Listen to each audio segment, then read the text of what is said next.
정말 좋은 계절입니다. 좋은 계절입니다. 모쪼록 이 가을에 많이 열매 맺으실 수 있게 되길 주님의 이름으로 간절히 축원합니다. 가을에 우리가 무엇을 열매 맺어야 될까? 저는 그 중에서 가장 중요한 열매가 이 언어의 열매라고 생각합니다. 그래서 오늘 말씀에 열매 맺는 성도의 언어 생활에 대해서 말씀드리게 된 것입니다. 모쪼록 오늘 말씀 깊이 경청하시고 여러분과 저의 언어가 순화되고 성화될 수 있게 간절히 바랍니다. 여러분, 사람마다 차이가 있겠지만 보통 사람이 하루에 하는 말이 여러분 얼마 정도 된다고 보십니까? 약 5만 마디 정도를 뱉어낸다는 것입니다. 요즘 책들을 보시면 책들이 방대한 책들보다 조금 트렌디한 책들이 많아요. 그런데 책 한 권이 구성되기 위해서 약 15만에서 20만 정도의 거기에 글자가 들어간다는 것입니다. 이렇게 산술적으로 따지다 보면 우리가 3, 4일 정도 말하는 것이 책으로 출판될 만큼 엄청나고 방대한 분량의 말을 뱉어내는 것이다. 이렇게 볼 수 있다는 것입니다. 이런 말이 있습니다. 위대한 마음을 가진 사람은 사상을 이야기하고 평범한 마음을 가진 사람은 사건을 이야기하고 편협한 마음을 가진 사람은 다른 사람 이야기를 한다. 이런 말이 있어요. 매우 의미심장한 말이라고 할 수 있습니다. 우리는 사상을 이야기하는가, 아니면 사건을 이야기하는가, 아니면 다른 사람 이야기로 소유하고 있는가? 매우 중요한 질문이라고 생각합니다. 그 사람이 무엇을 입고 마시고 먹느냐 하는 것이 아니라 그 사람이 어떤 말을 하느냐 하는 것이 그 사람이 어떤 사람인지를 규정한다는 것을 우리는 받아들여야 될 것입니다. 여러분, 하나님께서 인간에게 주신 최고의 은사는 언어의 은사라고 할 수 있습니다. 다른 동물들도 일정 정도 의사소통할 수 있는 능력이 있지만 인간의 언어 능력과 비할 바가 결코 못 된다는 것입니다. 그렇기 때문에 인간을 인간되게 하는 최고의 은사가 언어이기 때문에 이 언어가 바로 사탄의 가장 주요한 공격의 대상이 되고 있다는 것을 우리는 잊지 말아야만 된다는 것입니다. 창세기 11장은 잘 아시는 대로 바벨탑 사건이 기록되어 있습니다. 인간이 교만해진 결과는 반드시 언어가 혼탁해지는 것을 나타낸다는 뜻입니다. 그리고 사도행전 2장을 보시면 마가의 다락방에 성령님께서 임하시는 오순절 성령 강림 사건 때는 사람들이 방언을 하게 되는 것입니다. 성령 충만하게 되면 언어가 새로워진다는 뜻입니다.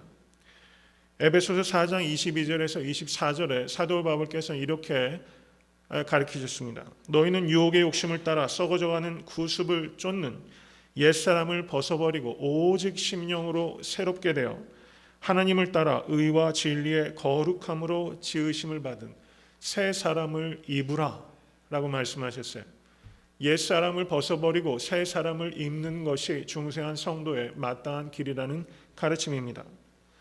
그리고 그 바로 뒤에 이어지는 에베소서 4장 25절부터 5장 4절까지는 바로 거룩을 이루어 가기 위한 그리스도인의 6가지 생활의 실천 윤리를 사도 바울께서 가리키고 있다는 것입니다. 그리고 사도 바울께서 가리키신 6가지 생활 윤리 가운데 오늘 본문 말씀 에베소서 4장 29절 말씀이 네 번째 생활 윤리로 사도 바울께서 우리에게 주신 것이라는 것입니다. 옛사람의 특징은 더러운 말이라는 것입니다. 그러므로 옛사람을 벗어버리고 더러운 말을 버리고 새 사람의 특징인 선한 말을 입으라 라고 사도 바울께서 권면하고 있다는 뜻입니다. 여러분, 성령 충만을 받으라고 사도 바울께서 권면하십니다. 여러분, 성령 충만을 받는다는 것은 어떻게 드러난다고 생각하십니까? 여러분, 성령 충만함을 받는다는 것은 어떤 능력으로 나타나는 것이 아니라 인격의 변화로 나타나는 것입니다. 저를 한번 따라해 보실 수 있기를 바랍니다. 성령 충만은 관계 충만이다. 성령 충만은 언어의 변화이다. 성령 충만은 가장 중요한 객관적인 표지가 바로 이 두 가지로 나타나는 것입니다. 여러분, 성령 충만함 받았다고 하면서 불화한다면 그것은 결코 성령 충만 받은 것이 아니고 성령 충만함 받았는데도 불구하고 중생하기 전과 언어가 전혀 변화받지 못했다면 그것은 성령 충만함 받았다고 말할 수 없고 말하기도 부끄러운 노릇이라는 것을 우리가 깊이 생각해야 한다는 것입니다. 사도 바울께서는 먼저 소극적인 권면을 주고 그 다음에 적극적인 권면을 하십니다. 소극적인 권면은 더러운 말을 버리라는 것입니다. 여러분, 새 집을 짓기 위해서는 필연적으로 헌 집을 허물어 버려야만 되는 것입니다. 새로운 언어로 집을 짓기 위해서는 더러운 언어의 옛 집을 부셔 버려야만 된다는 뜻입니다. 사도 바울께서 더러운 말이라고 했을 때 그 더러운이라고 번역되고 있는 성경 원어는 사프로스라는 단어가 사용되고 있습니다. 그런데 이 단어가 사용된 또 다른 용례가 누가복음 6장 43절에 나타납니다. 제가 읽겠습니다. 못된 열매 맺는 좋은 나무가 없고 또 좋은 열매 맺는 못된 나무가 없느니라. 이렇게 예수님께서 말씀하셨어요. 여러분, 이 말씀 무서운 말씀입니다. 못된 열매 맺는 좋은 나무가 없고 좋은 열매 맺는 못된 나무가 없다는 거예요. 여러분, 더러운 말을 뱉어나면서 좋은 성도일 수 없다는 뜻입니다. 여기서 못된이라고 번역된 이 단어가 바로 사프로스라는 단어가 사용되고 있어요. 여러분, 어떤 나무가 못된 나무입니까? 팔 수도 없고 먹을 수도 없는 열매를 만들어내는 나무가 못된 나무인 겁니다. 팔 수도 없고 먹을 수도 없는 열매를 만들어내는 나무. 그러므로 못된 열매란 두 가지가 없는 열매를 말하는 것입니다. 첫째는 가치가 없습니다. worthless. 가치가 없고, 두 번째는 쓸모가 없어요. useless. 가치가 없고 쓸모없는 말, 바로 그 말이 더러운 말이다. 이렇게 볼 수 있다는 것입니다. 여러분, 하루에 5만 마디의 말을 뱉어내는데 여러분, 여러분과 저의 언어는 그 중에서 가치 있고 쓸모가 있는 말은 도대체 얼마나 되는지 우리가 되돌아봐야 됩니다. 제가 목회자이면서 여러 가지로 말을 조심한다 하면서도 여러분, 뒤돌아서면 아이고, 그 말 참 하지 않는 게 좋았을 텐데, 조금 다르게 표현했으면 좋았을 텐데 하는 아쉬움을 가질 때가 몇 번이나 많은지 모릅니다. 여러분, 야고보서 3장은 그렇기 때문에 이렇게 혀의 위험성을 경고하고 있습니다. 야고보서 3장 1절에서 12절을 보시면 사도 야고보는 이 혀를 배를 움직이는 키에 비유하고 그리고 불에 비유하고 있습니다. 배를 움직이는 것은, 큰 배를 움직이는 것은 작은 키가 움직이게 되는 것입니다. 이것은 혀의 결정력을 강조하는 것입니다. 그리고 불에 비유하는 것은 여러분, 작은 불씨가 여러분 애써서 갖고 오는 모든 것들을 순식간에 다 쓸어버리지 않습니까? 불은 참으로 위험한 것입니다. 불에 혀를 비유하면서 혀의 파괴력을 사도 야고보는 매우 또 강조하고 있다는 사실입니다. 여러분, 불은 가까이에 있는 것을 불태워버립니다. 하지만 말은 멀리 있는 사람도 죽여버릴 수 있는 것입니다. 그래서 사실상은 말이 불보다 위험한 것이다. 여러분, 이것을 깊이 생각하실 수 있기를 간절히 바랍니다. 그러므로 혀는 모든 죄가 들어오고 나가는 현관과 같은 것입니다. 사탄은 그렇기 때문에 성도의 언어를 더럽히고 교회의 유니티를 깨려고 하는 것입니다. 여러분, 사도 바울께서 힘써서 강조하고 있는 바는 성도의 마땅히 행할 바는 퓨리티와 유니티라고 가르치셨습니다. 정결함과 하나됨을 지키지 못하면 성도가 아니요, 정결함과 하나됨을 깨뜨리면 교회가 아니라는 뜻입니다. 그런데 사탄이 어떻게 교회의 유니티를 깨느냐? 그것은 성도의 언어를 더럽힘으로 교회를 깨뜨리는 것입니다. 사탄의 전략은 4가지입니다. 무고질하고 고자질하고 이간질하고 충고질하는 것이 사탄의 4가지 언어의 혼탁의 전략이라는 것입니다. 여러분, 다소 거친 표현을 쓴 것을 모쪼록 양해하실 수 있기를 간절히 바랍니다. 제가 이렇게 무고질과 고자질과 이간질과 충고질이라는 거친 표현을 쓴 이유는 사탄의 장난에 대한 강한 혐오감을 반드시 나타낼 필요가 있기 때문이라는 것입니다. 여러분, 어느 날 한 여인이 아들을 데리고 여러분 인도의 간디 잘 아시죠? 간디에게 상담하러 갔습니다. 여인은 간디에게 제 아들이 사탕을 너무 많이 먹어서 많이 먹지 않도록 이야기를 해주십시오. 여인이 생각한 것은 간디 같은 분이 그런 권면을 해준다면 아들이 사탕을 끊을 거라고 기대했던 것입니다. 그런데 간디가 이 여인에게 일주일 뒤에 찾아오십시오 라고 말을 한 것입니다. 그래서 일주일 뒤에 이 여인이 아들을 다시 이끌고 간디에게 찾아갔어요. 그때 간디가 뭐라고 말하냐면, 얘야, 사탕을 먹는 것은 몸에 해로우니 먹지 않도록 해라, 이렇게 말했던 것입니다. 제게 왔으면 그 자리에서 얘기해 줬을 텐데 간디에게 찾아가서 일주일이나 지나서 이야기를 해줬는데, 제가 드리는 말씀은 이 어머니가 생각할 때 너무나 평범한 말을 일주일 전에 하지 않고 왜 일주일이 지나서 그 이야기를 했을까 하는 궁금증이었어요. 여러분, 그런 궁금증 가질만 하지 않습니까? 그래서 이 여인이 간디에게 물었습니다. 그 이야기라면 일주일 전에 하실 수 있었을 텐데 왜 지금 이야기를 하십니까? 그랬더니 간디의 대답이 그야말로 걸작이에요. 사실은 일주일 전에는 저도 사탕을 먹던 사람입니다. 이렇게 대답했던 거예요.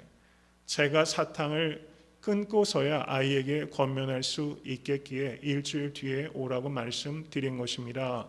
이렇게 간디가 대답했다는 것이에요. 간디는 옳은 충고라 할지라도 자기가 그대로 행하기 있지 않으면 충고하기를 극도로 조심하고 자기가 먼저 실천한 후에야 충고하기로 했던 사람이라는 것입니다. 실천의 모범이 되지 않으면서 좋은 말만 해놓을 때 그것을 충고질이라고 말할 수 있다는 겁니다. 여러분, 충고질할 수 있는 가장 위험한 위치에 있는 사람이 누구라고 생각하세요? 목사입니다. 제가 그렇게 행하지 않고 성도님들께 말하는 것을 충고질하는 것입니다. 여러분, 말만큼 행하는 사람이 얼마나 되겠어요? 여러분, 그런 의미에서 가리키는 사람은 참으로 어려운 위치에 있는 것이다. 이것을 늘 기억해야 될 것입니다. 그래서 사도 야고보는 야고보서 3장 1절에 이렇게 말하는 것입니다. 너희는 선생된 우리가 더 큰 심판 받을 줄을 알고 많이 선생이 되지 말라. 이렇게 사도 야고보가 가르쳤어요. 여러분, 이 자리에 부모님들 많이 계시지 않습니까? 여러분, 자녀 양육에 얼마나 마음을 쏟고 계세요. 그런데 간디처럼 충고하는 아버지가 된다면 그 자녀들이 잘못될 턱이 있겠습니까? 사탕 하나를 먹지 말라고 가리키기 위해서 본인 스스로가 사탕을 금하는 실천을 하고, 여러분, 부모가 완전해서 가리키는 것이 아니죠. 그런데 가리키는 말에 똑같이는 못하더라도 그렇게 하려고 몸부림을 치면서 부모가 자녀에게 가리킨다면 여러분, 자녀는 부모가 완벽해서 순종하는 것이 아니라 부모의 그 진실함을 보고 부모를 존경하고 그 말씀대로 순종하게 될 줄로 믿습니다. 여러분, 한 교회에서 야유회를 가서 저희도 이제 10월 28일에 이제 가을 운동회를 계획하고 있습니다. 말잇기 게임을 했어요. 그래서 그 교회에서 가장 그래도 빠릿빠릿한 사람 청백으로 나누니까 12명씩을 뽑아서 이제 말잇기 게임을 하는 것입니다. 목사님이 한 그룹에게 준 제목이 그거였어요. 베드로가 잡은 고기라는 말을 연결해서 제일 마지막 사람이 그 말을 정확하게 말하면 이기는 것입니다. 이번에 가을 운동회 때 이거 한번 신 목사님 한번 하시기 바랍니다. 재밌을 것 같아요. 베드로가 잡은 고기를 했는데 제일 마지막에 사람이 말한 이야기가 뭔지 아십니까? 베토벤의 작곡이 되었다는 것입니다. 베드로가 잡은 고기가 베토벤의 작곡이 된 거예요. 여러분, 그 자리에서 불과 1분여 상관에 벌어진 일이고, 그리고 그래도 좀 빠릿빠릿하다는 사람 12명이 전달하는 말이 베드로가 잡은 고기가 베토벤의 작곡으로 변질되고 말아요. 여러분, 떡은 돌리면 줄고 말은 돌리면 불어난다는 말이 있습니다. 그 자리에서 하는 말조차 이렇게 비틀리는 거예요. 교회에서 항상 조심하고 또 조심해야 되는 것은 말조심, 또 말조심, 또 말조심입니다. 말조심을 게을리하면 성령의 불이 소멸되는 것입니다.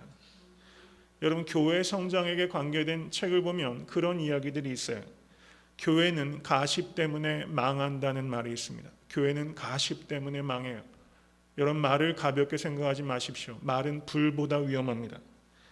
교회가 외부적으로 큰 박해를 받거나 내부적으로 큰 잘못 때문에 망하는 것이 아니라 교회는 가십 때문에 망하게 될 수 있다는 것을 기억하실 수 있게 간절히 바랍니다. 근거 없이 돌아다니는 카더라라는 통신이 너무 많고, 그리고 베드로가 잡은 고기가 베토벤의 작곡처럼 여러분, 아무리 정확하게 옮기려고 노력하고 노력해도 말은 더해지고 빼지고 하면서 뒤틀릴 수밖에 없다는 것을 모쪼록 기억하실 수 있게 간절히 바랍니다. 여러분, 세상에서 제일 재밌는 말이 어떤 말입니까? 다른 사람 이야기하는 재미가 솔솔치 않아요. 다른 사람 이야기 많이 하면서 저도 살아왔습니다. 조심하고 조심해도 그런 자리에서 있게 돼서 다른 사람 입에 올릴 때가 적지 않았어요. 세상에서 가장 쉽고 세상에서 가장 재밌는 일이 다른 사람 뒷담화하는 겁니다. 다른 사람을 뒷담화하는 것은 새 사람을 더럽힌다는 것을 기억하십시오. 먼저 그 말을 듣는 사람을 더럽힙니다. 그리고 말해지는 사람을 더럽히고 말하는 자기 자신을 더럽히는 말이라는 것을 기억하실 수 있게 간절히 바랍니다. 그러므로 성도의 마땅한 언어 생활은 뒤에서 험담하는 것이 아니라 뒤에서 중보하는 것입니다. 여러분, 이렇게 결단하시겠습니까? 뒤에서 험담하는 것이 아니라 뒤에서 중보하는 성도가 교회를 세우는 사람들입니다. 또 말은 주위에서 듣고 또 들어야 되는 것입니다. 안 좋은 말이 돌아다니면 돌아다닐수록 훨씬 더 주의 깊게 들어야만 된다는 뜻입니다. 내가 듣는 말이 상당 부분 내용도 비틀리고, 그리고 제일 처음에 말한 사람의 의도조차 비틀린 말일 가능성이 매우 높다는 것을 염두에 두셔야만 된다는 뜻입니다. 여러분, 사실 말을 들어보면 그렇지 않습니까? 이 사람 말을 들어보면 이 사람 말이 맞아요. 저 사람 말을 들어보면 저 사람 말이 맞을 때가 참 많이 있습니다. 저도 가만히 보면 제가 이야기를 할 때 제가 그렇게 설교 말씀드렸죠. 사람은 합리적인 존재가 아니라 자기 합리화를 하는 존재예요. 여러분, 이것을 기억하셔야 됩니다. 예외가 없어요. 저 역시도 합리적인 존재이기보다는 자기 합리화에 익숙한 사람이라는 것을 인정하지 않을 수가 없습니다. 예외가 없어요. 정도의 차이만 있습니다. 그래서 이 사람은 자기 합리화에서 얘기하고 저 사람은 자기 합리화에서 얘기하고 자기에게 유익하고 유리한 말만을 하게 되니 제3자 입장에서는 이 말도 맞고 저 말도 맞게 되는 것입니다. 객관적인 상황이라는 것은 알 수 있는 길이 없다는 뜻입니다. 여러분, 이것을 기억하십시오. 이 말 저 말 들릴 때 이 말 저 말 위에 하나님의 말씀을 놓으실 수 있기를 간절히 축원합니다. 이 말 저 말 들릴 때 그 말 위에 하나님의 말씀을 놓아야 되는 것입니다. 여러분, 사는 게 힘들면 사람에게 말을 많이 하지 마시고 하나님께 말을 많이 하실 수 있게 간절히 바랍니다. 성도가 금해야 될 말은 과도한 말이에요. 과도한 말. 과도한 말을 삼가야 됩니다. 말을 많이 하다 보면 반드시 필요하지 않은 말들을 하게끔 된다는 뜻입니다. 말이 많아지면 여물 수 있는 시간이 없어요. 생각이 뒷받침되지 않는 언어는 언어가 아니라 소음으로 전락해버리고 마는 것입니다.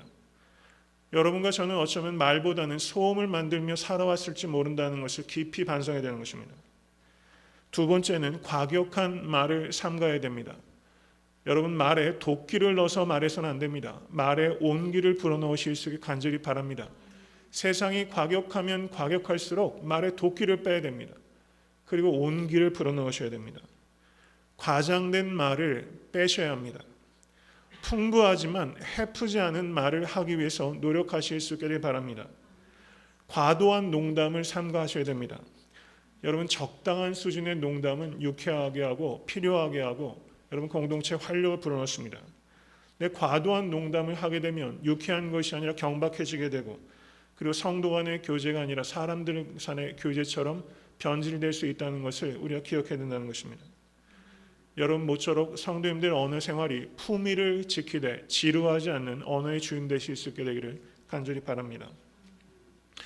또 하나는 과시적인 말을 경계하라고 하는 것입니다. 과시적인 말. 여러분, 한국에 토크쇼가 굉장히 많아요. 토크쇼에 나가는 연예인들처럼 말하는 사람이 돼서는 안 된다는 것입니다.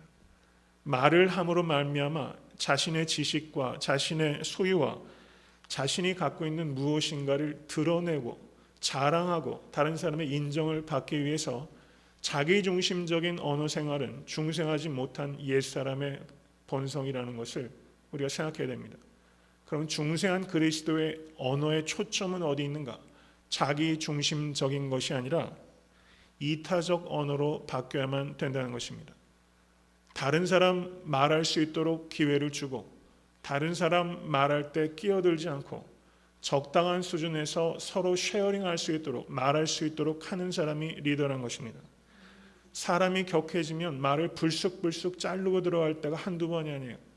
여러분, 저도 제가 성숙하지 못했을 때 어쩌면 아직도 그런 모습이 있는지 모르겠어요. 사람들 말할 때 잠깐 하면서 꼬투리 잡아서 말 끼어들기가 여러분 아직도 저는 거기에서 완전히 자유롭다고 얘기 못하겠습니다. 여러분, 그런 무례를 행치 않게 되길 간절히 바랍니다. 자기중심적 언어에서 이타적인 언어로 여러분의 언어가 바뀌어야만 되는 것입니다. 이사야는 뭐라고 고백합니까? 나는 입술이 부정한 사람이요 라고 말씀하셨어요. 하나님께 쓰임받기 원하는 간절한 마음이 있으십니까? 여러분, 하나님께 쓰임받기 위해서 가장 중요한 기본적인 자질 가운데 하나가 입술이 깨끗해지는 것입니다. 여러분, 자녀들을 양육하실 때 자녀들의 입술이 깨끗해질 수 있도록 기도하시고 그렇게 가르치실 수 있게 간절히 바랍니다. 여러분, 언어처럼 전염성이 강한 게 없어요. 부모가 걸고 더러운 말을 하면 자녀가 그것을 반드시 배우게 되는 것입니다. 디모데전서 3장 6절은 집사의 자격 중에 일구이연을 하지 말라라고 가르칩니다. 디모데전서 3장 11절은 여자들은 단정하고 참소하지 말라고 가르치고 있어요. 이것은 특별히 여자들이 언어의 실수가 많을 수 있다는 특징을 사도 바울은 알고 있었고 그것을 정확하게 경고하고 있다는 것입니다. 여러분, 리더십에 있어서 가장 중요한 자질 가운데 하나가 바로 바른 언어 생활이라는 것을 기억하실 수 있기를 간절히 바랍니다. 그러면 이렇게 더러운 말을 비워냈다면 거기에 채워내야 될 선한 말은 무엇인가? 오늘 본문 말씀 에베소서 4장 29절은 이렇게 말씀합니다. 오직 덕을 세우는데 소용되는 대로 선한 말을 하여 듣는 자들에게 은혜를 끼치게 하라. 이것이 성경 원어적으로 번역하면 여기에서 목적어가 되는 말은 선한 말을 하라는 것입니다. 그리고 선한 말을 세 가지로 표현하고 있어요. 그것은 덕을 세우는 말, 세우는 말이 선한 말입니다. 두 번째는 소용이 되는 말이에요. 소용이 되는 말. 세 번째는 은혜를 끼치는 말. 이 세 가지 요소를 갖출 때 비로소 선한 말이 될 수 있다는 것입니다. 세우는 말은 세운다라고 번역된 성경 원어가 오이코도메라는 단어입니다. 여러분, 그리스어로 오이코스란 말을 들어보신 분들 많이 계실 거예요. 오이코스는 집입니다. 오이코도메는 building 혹은 encouragement, 격려, strengthening, 강화 시키는 것을 오이코도메라고 하는 거예요. 여러분, 책 중에 흥하는 말씨 망하는 말투라는 책이 있습니다. 거기에 이런 이야기를 해요. 경청하시기 바랍니다. 지혜가 있는 사람은 부족한 사람이 가지고 있는 장점에 감동하지만 어리석은 사람은 나보다 훌륭한 사람이 가지고 있는 약점을 찾아내서 올림픽 금메달을 딴 것처럼 흥분한다. 이렇게 말했어요. 의미심장한 말 아닙니까? 지혜로운 사람은 자기보다 부족한 사람의 장점을 찾아내서 감동하는 사람이고 어리석은 사람은 자기보다 훌륭한 사람의 약점을 찾아낸다 그랬어요. 여러분, 어린 소년이 미사를 돕고 있었습니다. 그런데 어느 날 그 소년이 성찬식을 배종하는 가운데 포도주 잔을 떨어뜨려서 깨뜨리고 말았습니다. 엄숙하던 미사 분위기가 순식간에 엉망진창이 되었죠. 사람들이 수군거립니다. 소년이 얼굴이 빨개져서 어쩔 줄을 모릅니다. 성찬식을 배종하던 주임 신부가 이 포도잔을 깨뜨린 어린 소년에게 이렇게 말을 했다는 겁니다. 너는 앞으로 훌륭한 신부가 되겠구나. 이렇게 이야기를 했다는 거예요.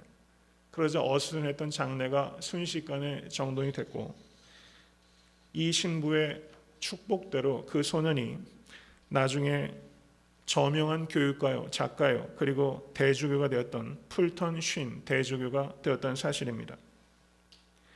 예수님께서는 요한복음 1장을 보시면 미숙하기 짝이 없는 베드로에게 이렇게 말씀하셨습니다. 내가 요한의 아들 시몬이니 장차 게바라 하리라. 이렇게 축복하셨어요. 게바라는 말은 아람어입니다. 이 아람어가 어떤 뜻인가 하니 페트라스, 반석이라는 뜻입니다. 예수님께서 갈대 같은 사람을 반석이 될 것이라고 축복해 주셨어요. 그랬더니 3번이나 주님을 부인했던 갈대 같던 베드로가 부활의 주님을 만나고 성령 충만해서 반석 같은 사람이 되는 것입니다. 여러분, 세우는 말이란 곧 칭찬의 말과 축복의 말입니다. 여러분, 칭찬에 인색하지 말게 되시길 바랍니다. 자녀를 칭찬하시고 축복하십시오. 그럼 여러분이 누군가를 칭찬하고 축복하면 그 말을 듣는 대상이 그 말에 합당하게 살기 위해서 노력하게 되는 법입니다. 그럼 여러분께서 칭찬하고 축복한 그 덕을 결국은 누가 봅니까? 칭찬하고 축복한 사람에게로 그 덕이, 복이 다 돌아오게 되는 것입니다. 두 번째 선한 말의 기준은 소용이 되는 말이라, 이런 뜻입니다. 소용이 되는 말이라는 것은 그 상황에 딱 들어맞는 말이에요. 딱 들어맞는 말. 그 순간에 꼭 필요한 말. 영어 번역들은 그렇게 번역하고 있습니다. 그러므로 소용이 되는 말을 하기 위해서는 그 상황에 대해서 잘 경청하는 것이 전제가 되어야지만 소용에 맞는 말을 할 수 있다는 뜻입니다. 잠언 18장 13절을 보시면 이런 말이 있습니다. 사연을 듣기 전에 대답하는 자는 미련하여 욕을 당하느니라. 여러분, 의미심장한 말 아닙니까? 진리의 말씀입니다. 이청득심이라는 옛말이 있습니다. 이청, 들음으로 득심, 마음을 얻는다. 여러분, 사람의 마음을 얻는 것은 웅변이 아니라 경청으로 얻을 수 있다는 것을 기억하십시오. 여러분, 재미있는 일이 있습니다. 결혼 상대자로 조건이 비슷한 두 남자를 놓고서 고민하고 있던 그 30대 한인 여성 강모 씨가 있었습니다. 자신이 어디 여행을 다녀와서 이 두 남자에게 여행을 마치고 집으로 돌아오는 길에 전화를 했어요. A씨에게 먼저 전화를 했습니다. 여행에서 있었던 일들을 신나게 이야기를 했더니 그 A씨가 이렇게 말합니다. 그랬어요. 정말 좋으셨겠군요. 다음번에는 저와 같이 동행하시면 좋겠습니다. 이렇게 말하면서 적절한 추임새를 넣으면서 이 강 씨의 신명을 북돋아 주었어요. 기분이 좋았습니다. 그 전화를 끊자마자 또 다른 남자 B 씨에게 전화를 했어요. 전화를 하는데 그 B 씨가 여행에 대해서 설명을 하려 치면 B 씨가 그랬은 겁니다. 내가 가봐서 잘 아는데 사실 거기 별로예요. 다음에 더 좋은 곳 제가 안내하겠습니다. 이렇게 대답했다는 거예요. 그때 전화를 끊은 강 씨가 누구와 결혼하는 게 좋겠다는 결정을 했다는 것입니다. 여러분, 누구겠어요? A 씨죠. A 씨를 조금 우습게 표현하자면 하이파이브 형이에요. 누가 말하면 하이파이브 하면서 그렇군요. 저도 공감합니다. 이렇게 말하는 사람이에요. B형의 사람은 이렇게 표현하더라고요. 차선 추월형. 다른 사람이 말하면 끼어들어서 나도 해봐서 아는데, 나도 먹어봐서 아는데, 나도 봐서 아는데 그거 별로야. 이렇게 말하는 사람들 많이 있어요. 여러분, 우리도 차선 참 많이 추월하면서 살아왔습니다. 남 얘기가 아니에요. 여러분, 이런 책의 제목이 있어요. 끌리는 사람은 1%가 다르다. 책 제목이에요. 요즘 책 제목 참 잘 짓습니다. 끌리는 사람은 1%가 다르다.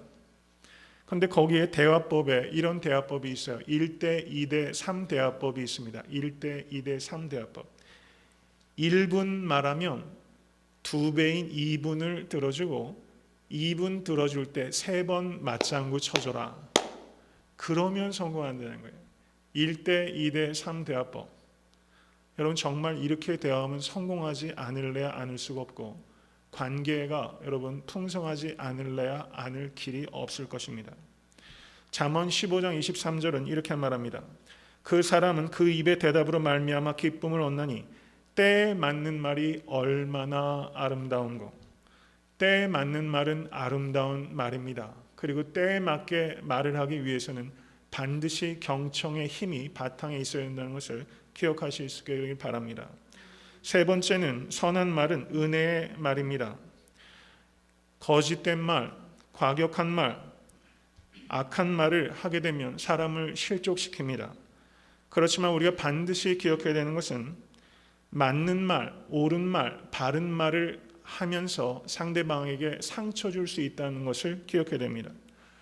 듣고 보면 다 맞는 말이고 바른 말이라는 게 수긍이 되는데 그것을 들을 때 왠지 마음이 불편하고 화가 나고 싸움이 되고 덕이 안 되는 말들이 참 많이 있어요. 맞는 말을 하면서 부적절한 표정과 억양으로 말하면 사람의 속을 뒤집어 놓습니다.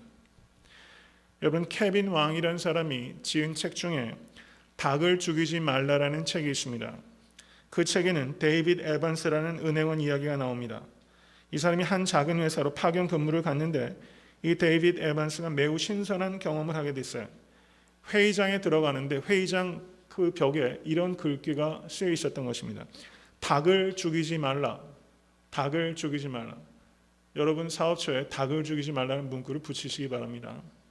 이 뜻은 어떤 것이고 하니, 그래서 의아심을 가지고 회의에 참석을 했는데 마침 신입사원이 자신의 실수와 실패에 대해서 다른 사원들 앞에서 솔직하게 고충을 토로하고 말하는 시간이 있었습니다.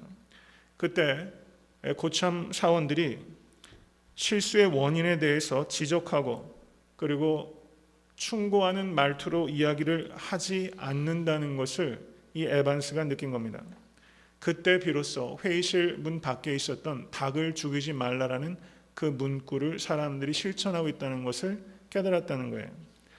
여러분, 닭들에게는 그런 속성이 있다고 합니다.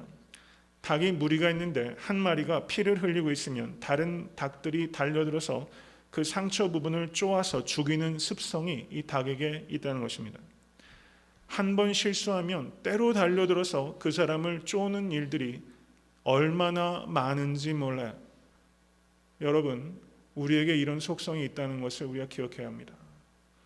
여러분, 성 어거스틴은 인간의 삶이 마치 양계장에 찍힌 닭발자국과 같다, 이렇게 표현한 적이 있어요.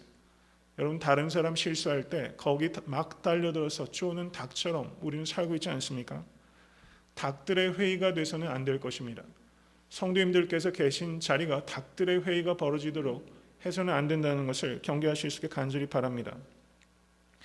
바른 말도 옳은 말도 맞는 말도 은혜를 잃어버리면 무섭고 잔인한 말에 불과하다는 것을 깨닫게 될 수 있게 간절히 바랍니다.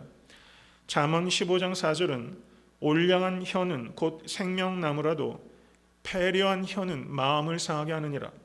잠언 16장 24절은 선한 말은 꿀송이 같아서 마음에 달고 뼈에 양약이 되느니라 라고 말씀합니다.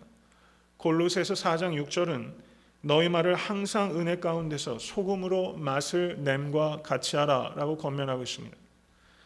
상처를 내는 극단적인 언어를 지양하실 수 있게 간절히 바랍니다.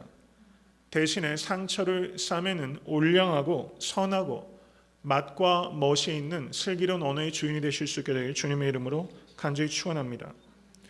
말씀을 맺습니다. 삶이 변화되기 원하십니까? 그렇다면 생각이 변화되어야 됩니다. 생각이 변화되기 위해서는 반드시 말이 변화되어야 되는 것입니다. 그러므로 말이 바뀌지 않으면 인생이 바뀌지 않는 것입니다. 여러분, 그리스도인들의 언어는 그리스도인들이 믿는 바 진리를 나타내고 그리스도인들이 믿는 바 진리의 통제를 받아야 되는 것입니다. 말은 뱉어내는 것이 아니라 빚어내는 것이라는 것을 기억하실 수 있게 간절히 바랍니다. 저는 우리 사랑하는 모든 성도님들이 언어 생활을 하실 때 그 언어가 지성과 감성과 영성으로 빚어내는 작품으로 승화되실 수 있게 간절히 바랍니다. 말은 죽이는 능력도 있고 살리는 능력도 있다고 잠언은 말씀합니다. 여러 성도님들이 죽이는 언어로 언어가 격화되는 것이 아니라 살리는 언어로 언어를 승화시킬 수 있게 될 간절히 바랍니다. 성도님들의 말이 사탄의 장난감이 되는 것이 아니라 사탄을 이기는 권세 있는 말이 되실 수 있게 되기를 주님의 이름으로 간절히 축원합니다.